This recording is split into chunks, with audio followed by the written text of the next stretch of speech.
penche sur des innovations révolutionnaires. C'est stupéfiant. Les ondes de choc du progrès se rapprochent de nous. Nos vies seront plus sûres, plus ludiques. Nous nous rencontrerons plus vite, nous vivrons plus longtemps, nous deviendrons plus clairvoyants et plus intelligents. Grâce à ces nouvelles technologies, tout ou presque deviendra possible. Bienvenue dans la science du futur.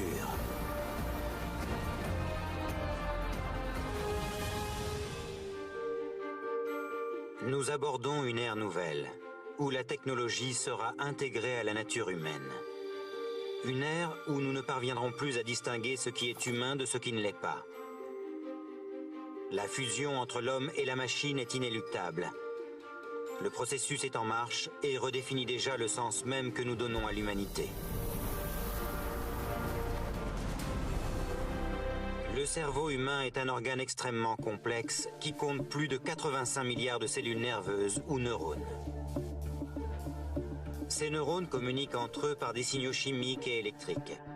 Les scientifiques savent depuis longtemps qu'on peut stimuler le cerveau à l'aide d'un faible courant électrique. Mais une équipe de chercheurs va plus loin et pense pouvoir utiliser l'électricité pour nous rendre plus intelligents. Jim Al-Khalili est allé à Oxford pour enquêter sur cette affirmation. La science va bientôt vous changer la vie. Je m'appelle Stephen Hawking et j'aimerais vous faire entrevoir votre avenir. Wow. Dans cette série, 5 éminents scientifiques se penchent sur des innovations révolutionnaires. C'est stupéfiant. Les ondes de choc du progrès se rapprochent de nous. Nos vies seront plus sûres, plus ludiques. Nous nous rencontrerons plus vite, nous vivrons plus longtemps. Nous deviendrons plus clairvoyants et plus intelligents. Grâce à ces nouvelles technologies, tout ou presque deviendra possible. Bienvenue dans la science du futur.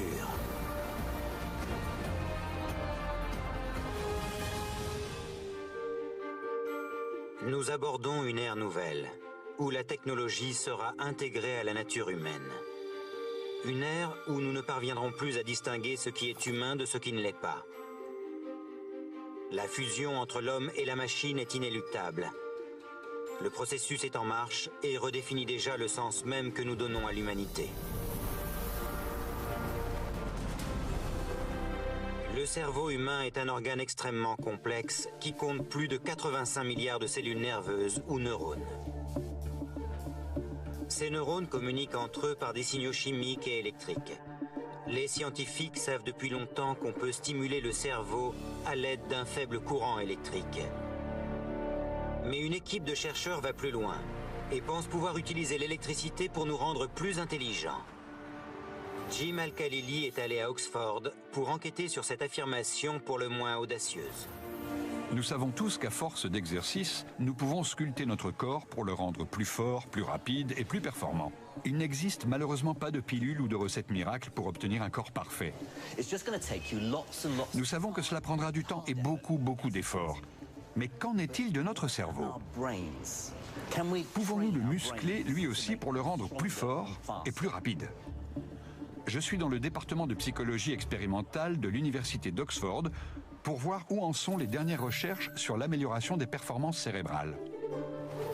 Cela fait 10 ans que ces chercheurs travaillent sur l'utilisation du courant électrique pour stimuler et améliorer les fonctions cérébrales. Le neurologue en charge de ce programme s'appelle Roy Cohen-Kadosh. Nous travaillons sur l'une des formes les plus évoluées de l'intelligence humaine, l'aptitude aux mathématiques. Nous stimulons certaines régions du cerveau impliquées dans les performances mathématiques pour vous rendre meilleur en maths.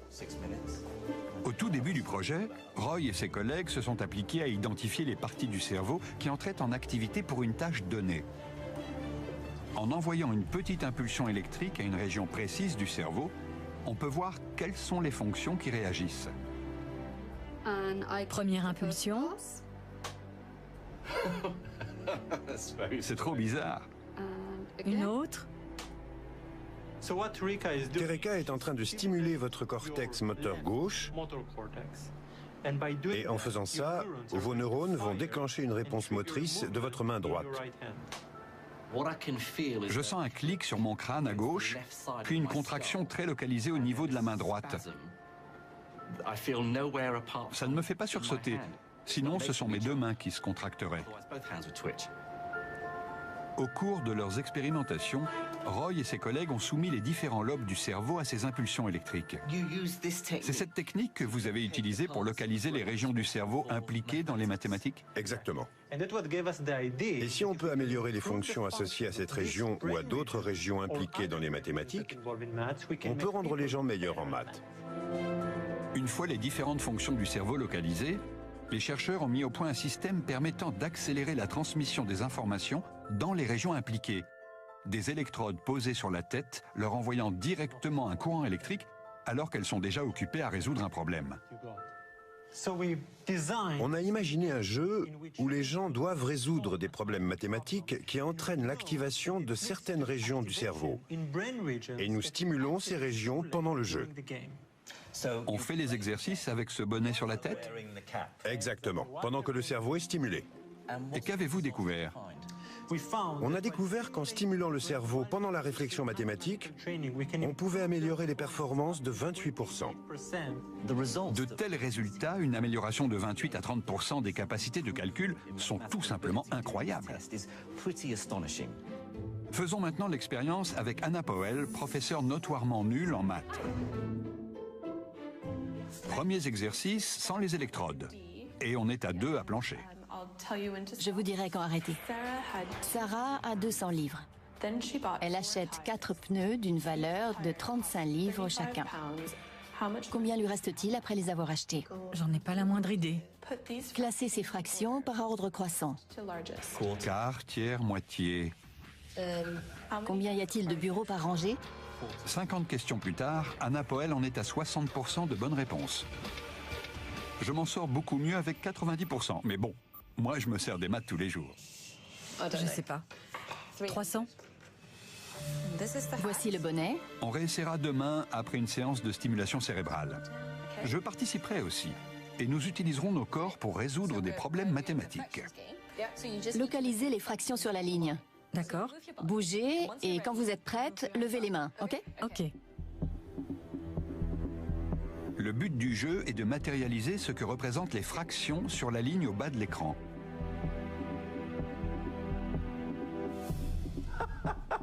Vous avez vu ce que j'ai fait? Plus on avance dans le jeu et plus les questions deviennent difficiles. Zut. Pendant que nous jouons, les électrodes du Dr Cohen stimulent notre cortex pariétal. Bingo! Oh, faux.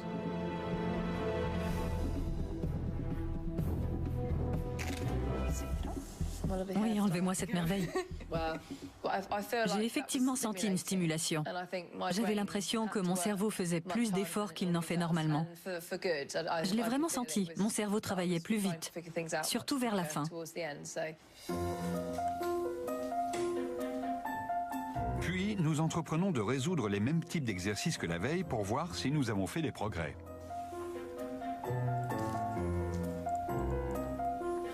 Je n'ai pas l'impression d'avoir été meilleur, mais il faut dire que mes études en physique théorique me donnent un net avantage. Comment ça s'est passé? Contrairement à hier où j'ai séché sur pas mal de questions, j'ai eu l'impression d'avoir l'esprit un peu plus ouvert en mathématiques alors que j'ai vraiment peur des maths.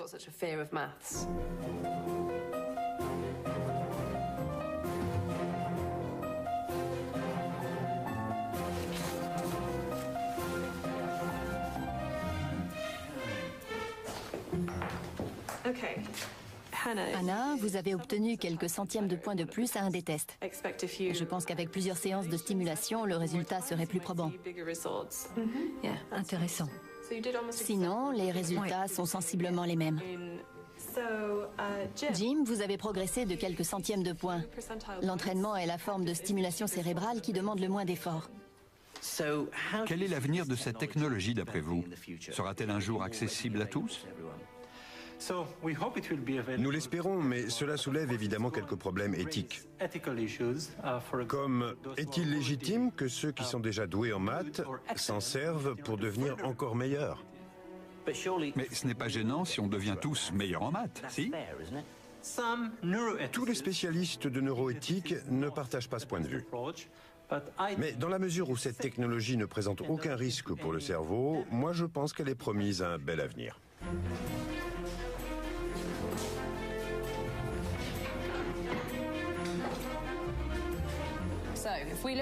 Ce bonnet ouvre des perspectives tout à fait réjouissantes puisqu'il va améliorer vos performances mathématiques de 30%.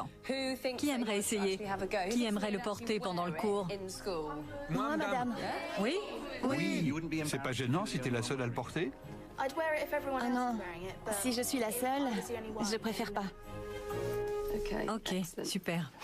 Tu le mettrais pendant l'épreuve de maths si tu étais la seule? Oui, si ça me permet d'être meilleure. Et en dehors de l'école? Oui, c'est trop cool comme accessoire. Bien. Trop cool. Il faudra encore attendre des années avant que cette technologie ne soit à notre disposition. Mais quand ce jour viendra, qu'elle permettra aux gens d'effectuer plus facilement certaines tâches mentales, il faudra être très vigilant sur les incidences éthiques qu'elle pourrait avoir. Mais ces nouvelles technologies définiront-elles vraiment la prochaine génération de génies scientifiques? Indépendamment des problèmes éthiques, je pense que d'ici 2020, nombre de ces technologies de stimulation du cerveau seront à notre disposition. L'amélioration de nos capacités intellectuelles grâce à ces nouvelles technologies sera-t-elle la prochaine étape de l'évolution humaine? Si elles nous semblent encore invasives aujourd'hui, elles seront devenues monnaie courante d'ici très peu de temps. Et tout comme la décennie à venir nous permettra d'augmenter la puissance du cerveau, nous découvrirons de nouveaux moyens pour rendre le corps plus fort, même quand les lésions semblent irréparables. Les médecins ont de tout temps cherché à réparer les lésions, fractures, détruire des carrières. En quoi la science peut-elle nous aider? Arati Prasad est allé à Boston enquêter sur une nouvelle technique de réparation des ligaments.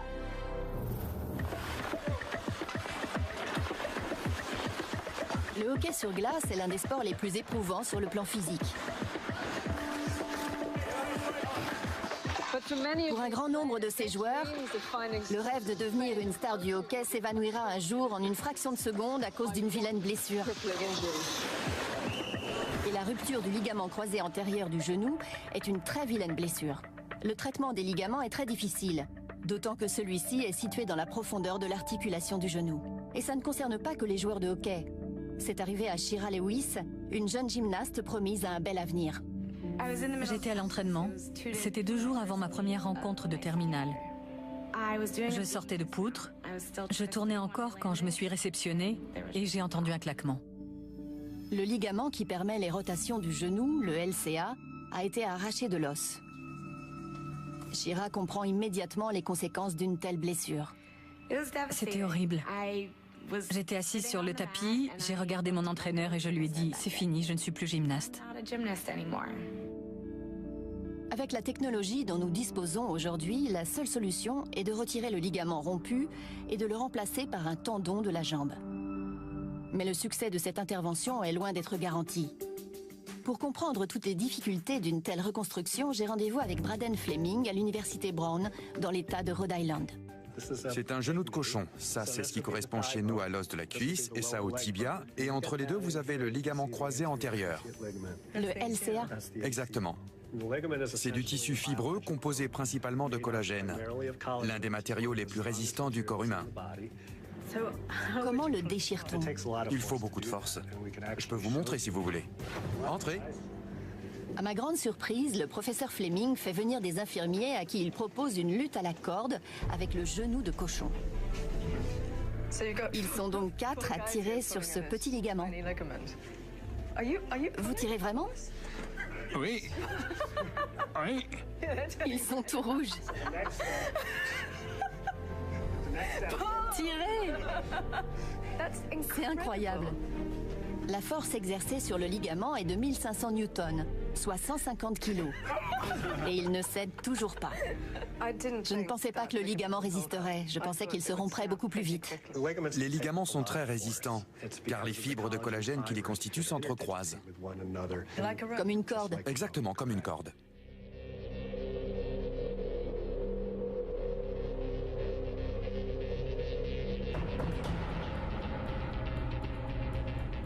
chercheurs de l'hôpital pour enfants de Boston ont peut-être la solution. Je suis venue rencontrer une équipe de chercheurs dont la technique très innovante pourrait permettre de reconstruire les ligaments. Avec à la clé des interventions chirurgicales et un temps de rétablissement plus court, et une reprise de l'activité sportive plus rapide.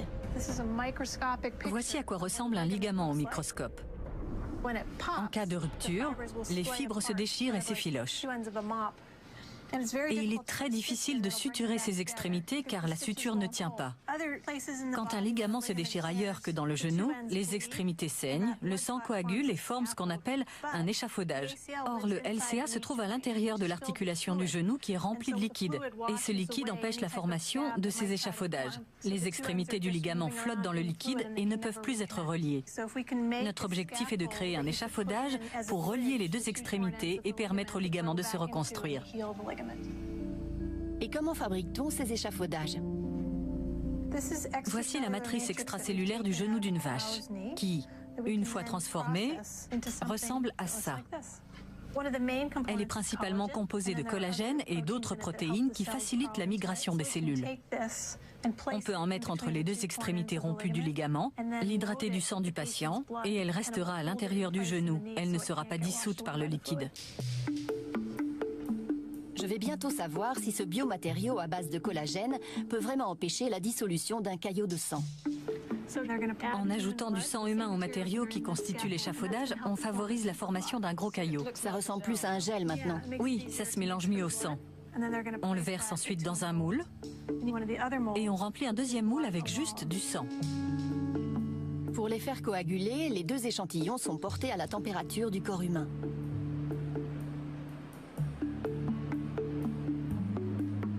On va ajouter du liquide et voir comment les deux caillots réagissent. Ça, c'est le sang seul. Mais il avait coagulé? Oui. Il n'y a plus rien? Et là, c'est ce qui se passe avec l'échafaudage. Ça ne dissout pas l'échafaudage comme ça avait dissous le sang. Et vous en êtes où avec vos patients? Nous perfectionnons la technique chirurgicale pour pouvoir passer à la pratique. Les essais sont prometteurs. C'est une avancée considérable vers la reconstruction du ligament. Mais la technique est tellement nouvelle qu'elle n'est pas encore prête à être testée sur l'homme, ce qui est particulièrement frustrant pour les gens comme Shira, chez qui la plastie ligamentaire n'a pas donné les résultats espérés et qui ne pourra plus jamais faire de compétition. Je ne pourrai jamais revenir à mon niveau. Mon genou n'est pas stable. Il me fait mal si je fais un faux mouvement ou que je me réceptionne mal. Il me pose toujours un problème. Le docteur Murray et son équipe espèrent débuter les essais sur l'homme d'ici 3 à 5 ans. D'ici là, ils vont devoir continuer à tester cette technique régénérative sur les animaux, comme ils le font sur ce cochon. Ce que vous venez de poser va se biodégrader et sera remplacé par du ligament. Exactement. On pose l'échafaudage entre les deux extrémités rompues qui vont ainsi pouvoir pousser l'une vers l'autre. On peut s'attendre à voir des résultats au bout de combien de temps? Au bout de 2 semaines, ça ressemble à un gel, ce n'est pas très solide. Au bout de 6 semaines, c'est déjà plus fibreux. Il faut attendre une douzaine de semaines avant que ça ressemble à du ligament. On a fini. Ils vont refermer le genou. Quand le cochon sera réveillé, on le remettra dans son enclos et il remarchera d'ici 1 heure ou 2. Ce fabuleux tressage qui permet de tirer parti de nos puissants mécanismes de guérison et aux ligaments de se régénérer va véritablement transformer la plastie du genou. Ça, c'est une intervention qui permet de reconstruire le LCA. Mais peut-on envisager de l'appliquer à d'autres parties du corps? On devrait pouvoir utiliser cette technologie pour toutes les articulations et même pour traiter l'arthrite. Vous encouragez le corps à s'auto-guérir? Oui. Pour vous, c'est l'avenir de la médecine? Tout à fait. Le corps est un organisme fabuleux qui a évolué pour nous permettre de survivre et de rester en bonne santé. Tout ce que nous voulons, c'est corriger ce qui n'est pas parfait pour que les gens puissent vivre jusqu'à 105 ans. Rien qu'aux États-Unis, 400 000 personnes se déchirent un ligament croisé antérieur chaque année. D'ici 2018, certaines d'entre elles pourraient bénéficier de cette nouvelle technique. Mais ce n'est qu'un exemple des nombreuses avancées scientifiques permettant de stimuler les capacités d'auto-guérison du corps humain. Grâce à de nouvelles techniques médicales, nous pourrons un jour réparer toutes nos fractures, lésions et entorses en l'espace de quelques jours. Mais réparer n'est pas toujours la solution. Certaines parties du corps devront être remplacées et le cyborg deviendra réalité. Un monde où nous pourrons nous redessiner sur nos ordinateurs portables. Les implants d'appareils électroniques et l'utilisation de prothèses synthétiques sont d'ores et déjà monnaie courante. Combien de temps encore avant que l'homme entièrement bionique ne devienne une réalité? Karine Bondar est allée enquêter pour nous à l'Institut de technologie du Massachusetts à Boston. Je ne vais pas tarder à découvrir que tous les membres ne sont pas égaux. Certains ont des pouvoirs surhumains. Hugh Herr est considéré comme l'un des chefs de file mondiaux dans le domaine de la prothèse orthopédique. Le chercheur collectionne les brevets, 14 à son actif, mais c'est aussi un visionnaire. On l'a surnommé le pape de l'ère bionique. Bienvenue dans le groupe de biomécatronique. Impressionnant. Ce que nous construisons ici sera un jour le premier laboratoire de recherche interdisciplinaire du mouvement humain. Cette science, qui s'appuie sur une compréhension approfondie du corps humain, est à la base de tout ce que nous concevons et construisons ici. De toutes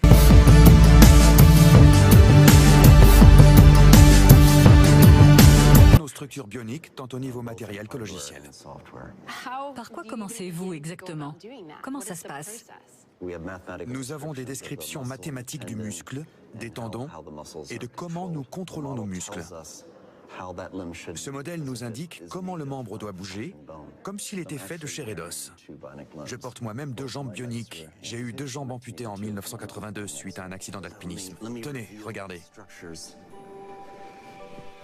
Cet accident a conduit Hugh à inventer des jambes bioniques plus puissantes que les jambes biologiques qu'ils avaient avant. Il lui a fallu plus de 2 décennies avant que ce rêve ne devienne réalité. Il y a dans cette coque un microprocesseur contenant un modèle mathématique. Il y a des capteurs logés dans la prothèse. Le microprocesseur reçoit les informations sensorielles des capteurs, les interprète et envoie des instructions au moteur de la prothèse pour générer le comportement adéquat en termes de raideur, de force, etc. Et bien qu'elle soit en matériaux synthétiques, fibres de carbone, silicone, titane, elle bouge comme si elle était faite de chair et d'os. Et celle-ci, c'est quoi? C'est un pied-cheville.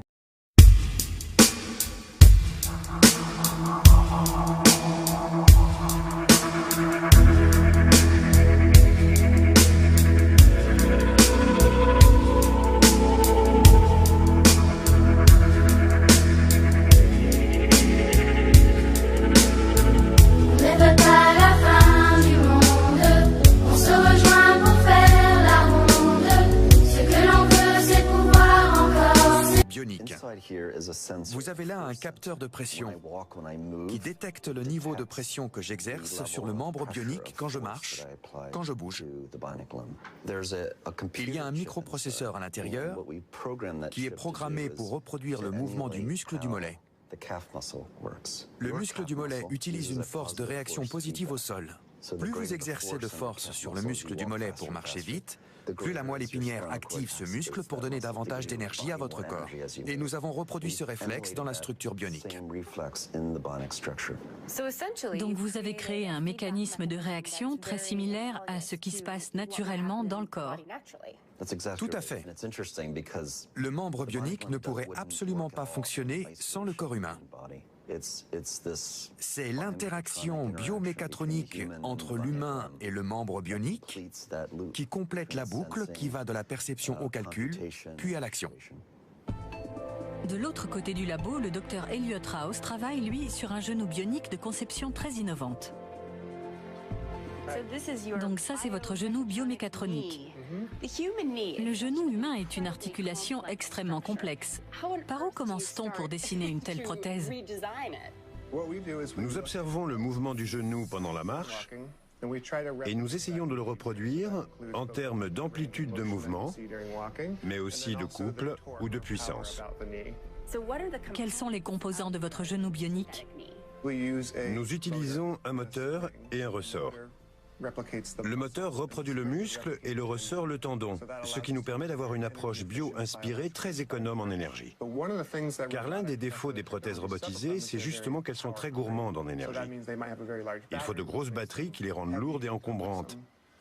L'intérêt ici, c'est que nous utilisons un embrayage qui permet de ne puiser de l'énergie de la batterie que lorsque c'est vraiment nécessaire. Très bien, on a compris le principe. Mais est-ce qu'on pourrait voir ce genou sur quelqu'un? Bien sûr. Super. Nous allons maintenant tester ce genou expérimental sur un patient.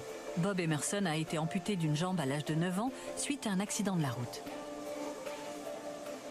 Alors Bob, vous vous sentez comment avec? C'est plus facile à utiliser que votre prothèse? Très facile. J'ai l'impression de ne faire aucun effort. Qu'est-ce qui distingue cette technologie de toutes les autres prothèses disponibles? Ce genou apporte de l'énergie au cycle de marche, ce qui permet de monter un escalier pas à pas, chose qu'on ne peut pas faire avec une prothèse traditionnelle passive, où il faut tirer le membre appareillé sur la marche suivante. C'est ce qui fait toute la différence, ça. Ce principe actif qui apporte de l'énergie et permet à la personne de se déplacer plus facilement. Et ces prothèses seront disponibles quand, d'après vous? Sous réserve de la réussite des essais cliniques d'ici 3 à 5 ans.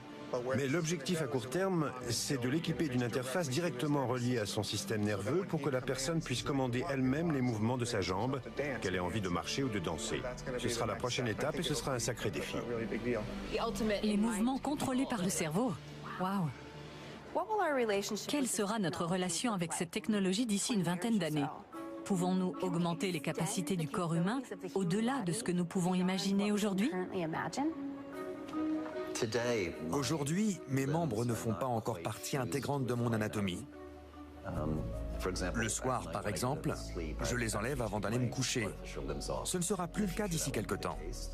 Ils s'inscriront comme un prolongement naturel de mon corps. Ils seront directement raccordés à mon squelette par une tige en titane et des implants neuronaux transmettront les impulsions électriques des parties biologiques aux parties synthétiques de mon corps. Et jusqu'où ira cette fusion entre l'homme et la machine? Grâce au progrès de la médecine régénérative, de la bionique, de la génétique, nous disposerons un jour de capacités augmentées sur le plan physique, mais cognitif aussi. Nous penserons plus rapidement, plus intelligemment. Nous ressentirons plus profondément. Nous aurons une meilleure perception de notre réalité physique. Hugh Air a certainement raison. La biomécatronique aura un jour fait tellement de progrès qu'elle nous permettra d'être plus rapides, plus forts, et de vivre plus longtemps grâce à des appareillages en fibre de carbone équipés de puces en silicium qui remplaceront nos membres et organes déficients.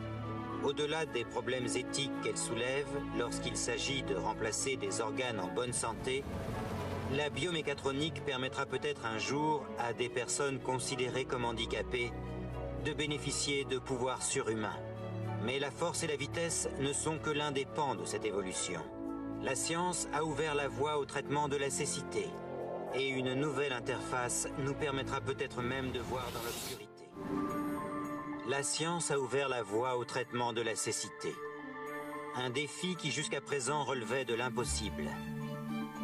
L'œil est un organe d'une telle complexité qu'il ne peut être remplacé par une simple puce électronique reliée à une caméra. C'est pourtant bien ce qu'une chercheuse de New York semble avoir réussi à faire. Chris Elias Smith est allé enquêter pour nous.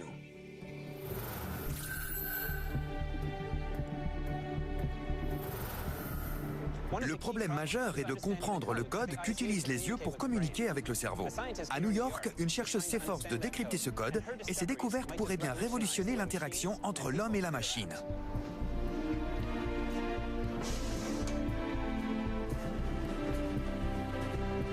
Sheila Nirenberg est une neuroscientifique qui travaille sur la vision. Son domaine n'est pas très éloigné du mien. J'ai lu vos articles, vous faites un travail formidable. Merci. Je suis très impressionné. Je m'intéresse au cerveau en général car c'est l'organe le plus intéressant à mon sens. Nous essayons de comprendre comment les neurones communiquent entre eux, les différentes parties du cerveau entre elles et comment le cerveau communique avec les muscles. C'est toute cette problématique qui m'intéresse. J'ai donc commencé par la rétine et essayé de comprendre comment les neurones de la rétine transmettaient les informations visuelles au cerveau. Ça fait combien de temps que vous travaillez là-dessus? Une dizaine d'années, sur le codage neuronal principalement. Et depuis 2 ans, je travaille surtout sur les applications prothétiques. D'après ce que j'ai entendu dire des prothèses visuelles, elles ne sont pas encore vraiment au point. Oui, et la principale raison, c'est que les gens ont tendance à prendre l'œil pour une caméra. Or, c'est beaucoup plus complexe que ça. Je vous explique. Quand l'image entre, elle arrive sur la rétine. Jusque-là, c'est comme une caméra. Mais après, il y a tout le circuit rétinal qui traite cette information. Il l'extrait, il la convertit en code sous forme d'impulsions électriques qui sont envoyées au cerveau. Donc, pour pouvoir faire une prothèse qui restaure la vision, il faut être capable de transmettre ces signaux en utilisant le même code que celui utilisé par la rétine. Et ce que nous avons fait de manière abstraite en utilisant les maths, c'est reproduire ce processus de compression des données. Tout repose sur cette relation très complexe entre l'œil et le cerveau. Et construire une machine capable de reproduire cette relation n'est pas une mince affaire. Les photorécepteurs de la rétine ne sont pas uniformément répartis. Ils captent plus de détails et de couleurs au centre, et on a même une tache aveugle dont on ne se rend pas compte, car le cerveau se charge de reconstituer l'image. Voilà pourquoi ce code est si difficile à déchiffrer. Et c'est justement ce que Sheila et son équipe pensent avoir réussi à faire. Vous avez une caméra qui recueille les informations lumineuses, comme le fait le centre de l'œil, et elles sont ensuite transmises à ce morceau de silicium qui exécute l'équation, le code en fait. Mais comment exploitez-vous ça pour venir en aide aux malvoyants? Ça, c'est l'excitation de référence des neurones. Le vert, là. Oui. Maintenant, si je glisse la main à cet endroit-là, la forme qui apparaît est reconnue par le cerveau comme étant une main. Et si je la bouge, le cerveau reconnaît les doigts d'une main en train de remuer.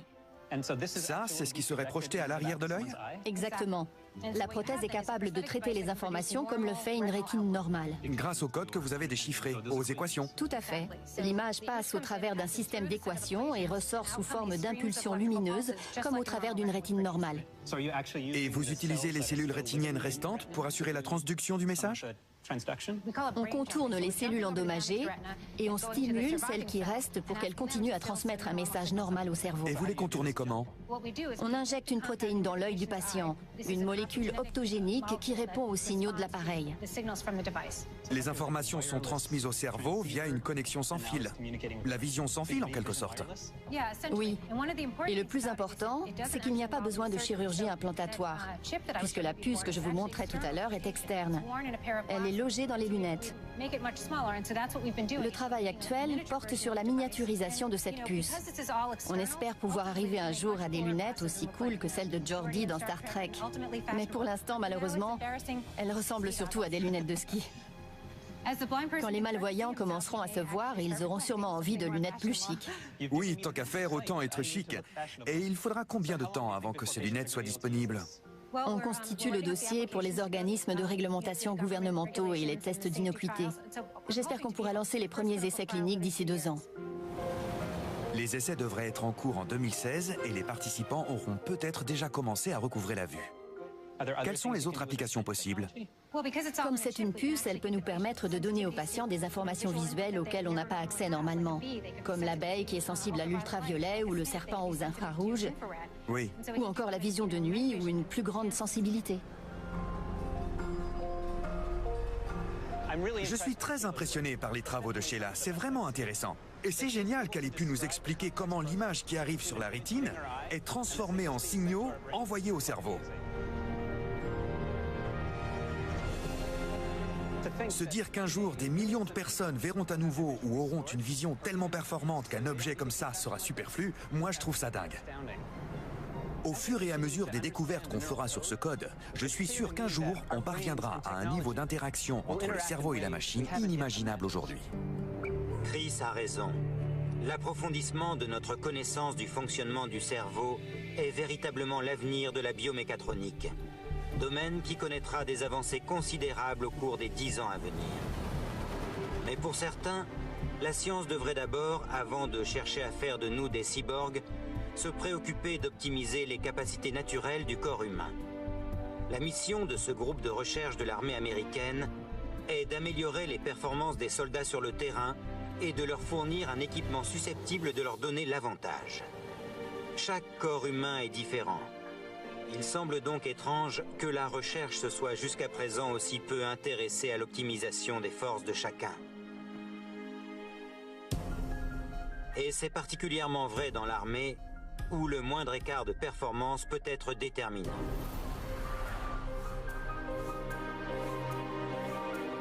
Daniel Kraft est allé enquêter pour nous dans le Massachusetts.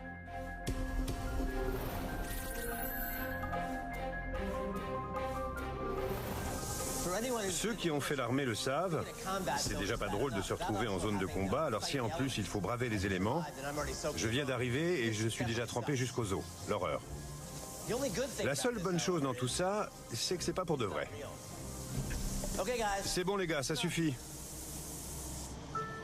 Je suis dans le tunnel climatique d'un centre de recherche de l'armée américaine à Natick, dans le Massachusetts, où l'on conçoit, développe et teste ce qui se fait de mieux en matière d'équipement militaire individuel. Avec son débit supérieur à 3 cm de précipitation par heure, ce tunnel climatique peut reproduire des pluies torrentielles. Chaque année, des soldats se soumettent à des tests d'une durée d'1 mois dans les conditions climatiques les plus extrêmes que le monde puisse offrir. La pluie, la chaleur, le froid. On a une chambre tropicale et une chambre arctique. Dans la chambre tropicale, on peut recréer des températures allant jusqu'à 60 degrés. Et dans la chambre arctique, on peut descendre jusqu'à moins 21 degrés. L'intérêt de ces chambres, c'est qu'elles permettent de mesurer comment chacun réagit à ces conditions et d'envoyer ces données aux ingénieurs qui conçoivent l'équipement dont ces hommes et ces femmes ont besoin sur le terrain. Et on peut faire tout ça sous le même toit. Ici.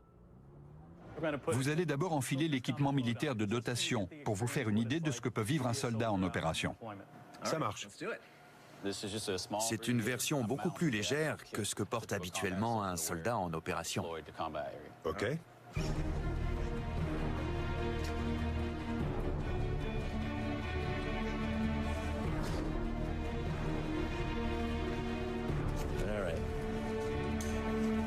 On va vous emmener en chambre tropicale et vous mettre à l'entraînement sur le tapis roulant. Il fait chaud et je trouve ça déjà lourd. Il fait vraiment une chaleur tropicale. Il fait entre 41 et 42 degrés et l'humidité relative est de 45% à peu près. Ce sont des conditions réalistes ? Pour les conditions climatiques, oui. Mais pour ce qui est de l'équipement, il est beaucoup plus léger que l'équipement standard. Léger, vous trouvez ? Et on va pas me tirer dessus. Je porte un équipement d'une 40aine de kilos, ce qui apparemment est beaucoup plus léger que la normale. Et c'est parti pour la balade. Gauche, droite, gauche. L'objectif est de suivre l'évolution de mes paramètres physiologiques pour voir s'il y a moyen d'améliorer mes performances dans cet environnement hostile. Les projecteurs reproduisent la lumière naturelle du soleil et le tapis roulant simule le niveau d'endurance nécessaire pour chaque exercice donné. On va accélérer un peu. Ah oui, d'accord. Vous pouvez pas faire mieux ? Ok, on va monter d'un cran. Ça va ? On est bientôt arrivé ? J'ai l'impression qu'on arrive. On y est presque. C'est bon, ça devrait suffire. Ok, je descends. L'ordinateur mesure la rotation de mes chevilles, de mes genoux et de mes hanches, ainsi que la quantité d'oxygène que j'inhale et le CO2 que je rejette. Le sergent Adams compare mes résultats à ceux d'autres soldats. Une base de données calcule la moyenne de ces résultats et il en ressort que je serais beaucoup plus performant si la charge que je portais était répartie différemment. Je vais passer dans un autre laboratoire pour voir si on peut résoudre le problème. Ici, on peut en rire, mais sur le terrain, c'est une question de vie ou de mort. Un centre de recherche de l'armée américaine étudie les capacités de port de charge du corps humain et comment adapter l'équipement à la morphologie des hommes et des femmes qui se battent sur le terrain pour qu'ils fatiguent moins vite et courent moins de risques. Des recherches qui pourraient ouvrir la voie à de nouvelles avancées dans l'augmentation des performances physiques de l'homme de demain. Bienvenue au Centre de biomécanique militaire. Nous menons des projets de recherche fondamentale et appliquée pour évaluer les performances du combattant et concevoir des produits adaptés à ses besoins. Moi, je travaille sur l'optimisation du port de charge pour qu'il soit physiquement plus performant sur le terrain. Je sais déjà qu'il va falloir revoir la répartition des charges de mon équipement et l'adapter à ma morphologie. Mais pour faire ces petits ajustements, il faut d'abord savoir comment je marche. Et ça se fait avec un système de capture de mouvement. On passe son temps à se changer ici. C'est vrai. Vous allez d'abord vous asseoir ici pour que je puisse poser les marqueurs.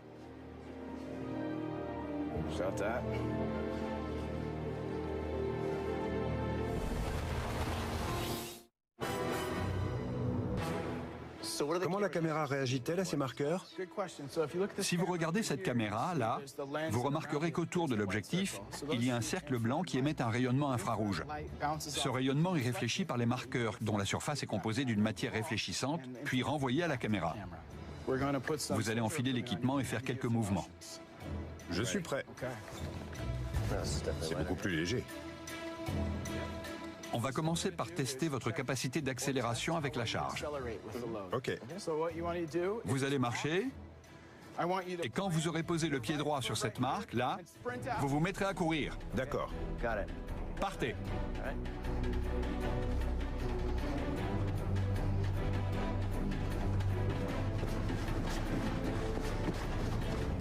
C'est bien. Ce qu'on vient de capturer là, c'est votre transition marche-course qui va nous aider à comprendre comment la répartition des charges freine votre capacité d'accélération quand vous passez de la marche à la course. Là, vous commencez à marcher. Le orange, c'est votre pied droit. Là, vous le posez au sol et vous vous mettez à courir. Et vous mesurez cette force? Oui. Vous avez vu le trait rouge? Oui. C'est le vecteur force qui matérialise la force d'appui du pied au sol. C'est génial. Maintenant, on va vous rajouter 20 kilos. Et pareil, je vais courir avec. J'ai toujours les marqueurs. Allez, c'est parti. Prêt? Oui, Partez. d'accord.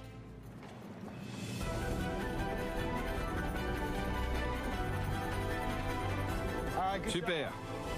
Continuez et revenez. Ça va entraîner quoi comme différence, les 20 kilos en plus? Vous allez vous pencher davantage vers l'avant, plier un peu plus le tronc. Vous aurez une flexion de la hanche et du genou plus importante. Vous aurez tendance à baisser votre centre de gravité pour gagner en stabilité, car le poids vous déséquilibre. Et les applications, c'est pour quand d'après vous? D'ici 1 an ou 2, on mesurera mieux la cinématique des articulations, l'inclinaison du tronc, et on aura un appareil prêt à porter pour le terrain. Les tests de Tyler me montrent précisément en quoi mes performances physiques diffèrent de celles d'autres sujets. Et c'est en étudiant comment mes performances varient en fonction des différentes répartitions de charge que Tyler peut saisir de nouvelles données et adapter la charge à ma morphologie. Le centre a fait passer ces tests à des milliers de personnes pour créer le profil du soldat idéal, qui décidément ne correspond pas au mien.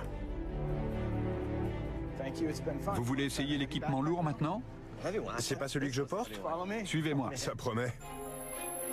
Et ces recherches ont des applications civiles. On assiste depuis peu à la montée en puissance des appareils de mesure des paramètres physiologiques qui permettent de personnaliser les programmes d'entraînement et d'améliorer les performances physiques des sportifs. Des millions de personnes les ont déjà adoptés. Et franchement, si ces petits ajustements peuvent me permettre de courir plus vite, grimper plus haut, bref, d'être plus performant, moi je suis partant. Ma dernière visite sera pour l'ingénieur qui, à partir de toutes ces données, conçoit l'équipement idéal. Nous concevons toutes les structures de port de charge qui équipent le combattant moderne. Voici notre dernier sac à dos, le Mollet Medium System. Il est constitué d'une structure ergonomique rigide qui soutient le torse du soldat, que celui-ci porte un gilet pare-balles ou non. Et il est équipé d'un système de fixation qui offre une modularité maximale. Et quelle sera la prochaine étape? Il se passe beaucoup de choses en ce moment. Le principal problème de l'équipement individuel, c'est la répartition du poids des munitions, des armes et du reste du pactage. Mais je pense que dans les 5 ans à venir, on aura résolu le problème et mis au point un système plus unifié, plus homogène.